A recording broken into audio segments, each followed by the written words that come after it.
Some definitions of love given by Abdul Baha are this. It says, love is the cause of development of every intelligent man. If there is an intelligence in man, love will be the cause of its growth. Love is the greatest law in this vast universe of God. There are many laws in the universe, many laws of nature. But this is the greatest law commanding the whole universe. Without it, universe will go in pieces. Love is the one law which causes and controls order among existing atoms. Yes, please. Shall I repeat? I hope I'll repeat the same thing. Love is the one law which causes and controls order among the existing atoms.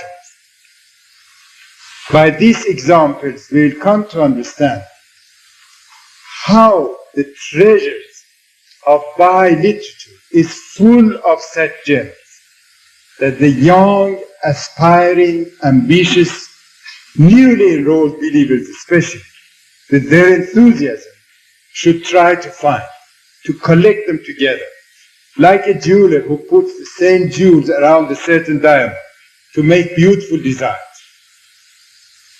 Then Baha'u'llah addresses man again and says, "You are my fortress. You are my fortress. You are my lamp. You are my light, my glory, my dominion, my garment. I made you by the hands of power.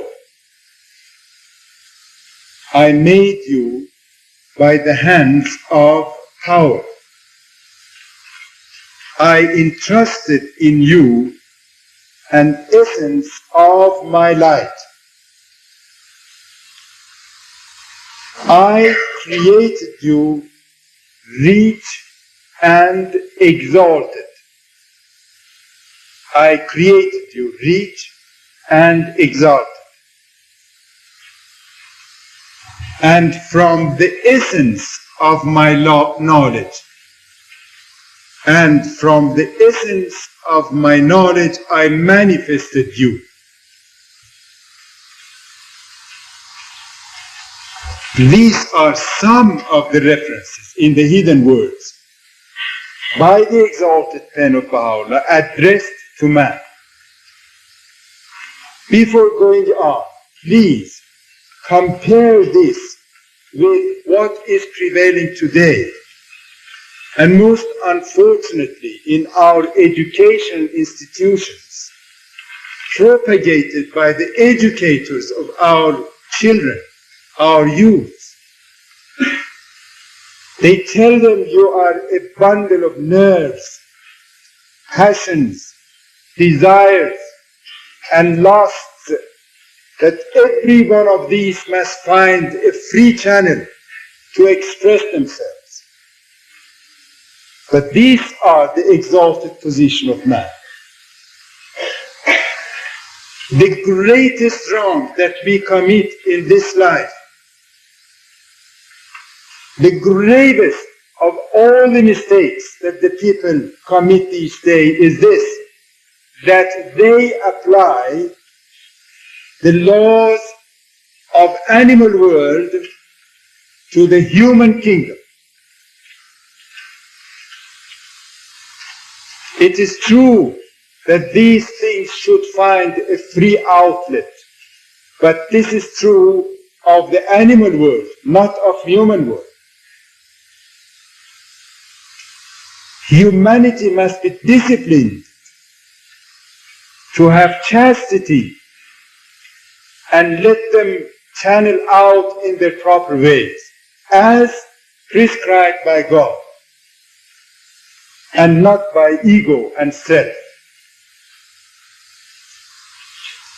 See how much the parents are responsible to give strength and power to their children to stand against these current ideas. If they are weak, they will be carried away by these torrents. Make them as strong as possible. Give them the spirit of the faith of Baha'u'llah. Make them his fortress so that they can stand against all the torrents of conflicting ideas. And they can prove that they are created men and not animals. We must study these things. What does it mean when Baha'u'llah says, I have entrusted in you my own mystery, my own light, essence of my knowledge? These are not something to be taken easily and lightly. Things to be pondered upon, studied upon, disciplined upon, so that our reality will be manifested. Those talents, those potentialities which are hidden and concealed in our human temple will come out and will be something else than what the others are. Then we can conquer countries, conquer hearts, give light to the souls of people. If we are like them, we can't do anything. Here are thousands of talents, all dark. If we are dark like them, we'll join them. There is no light. But if one of us is enlightened, we can light others with this enlightenment. And Baha'u'llah wants to clear this, to bring this, to manifest this power. Who can ever guess, Baha'u'llah says, if his eyes does not see, if the eyes does not see that there is light in this wax here, he will never believe it, but let him see. You ignite it, and this wax will be changed into light. Then he says, who can ever think of a man having all this power? But let him be ignited with the love of God, then he will illumine many souls. That's why man is chosen for this spiritual journey. But what are the provisions? You all know the first one. He says, my first counsel to you is to possess a heart. But there are three conditions for this poor heart of man: pure, kind, and radiant.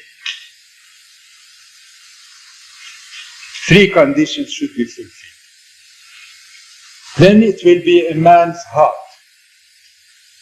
Abdul-Baha has explained it in the most beautiful way. No one can do it better than to repeat the example of Abdul-Baha.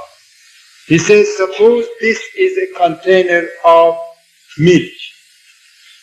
Milk in itself, he says, is a good nourishment for children and for the grown-up. From this milk, many things are produced: butter, cheese, yogurt, and 7, 8 other things, till something in Persia which they call qarahurut. We don't have it, do we? No. 7 or 8 other things are produced from it. Now, he says this is a pure heart. The pure heart, when he serves for the cause of God, itself is a good nourishment for the cause, and from it many other things will be produced. Now he says, pour into this milk a drop of vinegar, the milk itself will be spoiled and nothing will be produced. That drop of vinegar in our soul is our ego. If we bring our ego in our services to Baha'u'llah, to his cause, nothing will be produced. We must empty ourselves from our egos and make ourselves a proper channel, a proper instrument in the hands or in the spirit of Baha'u'llah, and let him work through us. When the heart is pure, it must be kind, but kind, radiant like sunshine. It is overall, without any discrimination, without any prejudice. It is a spiritual practice to be kind and loving to all the people of the world without discrimination. Like the sun. Sun never says, I don't shine on Vietnam because there is war, or on Africa because they are black.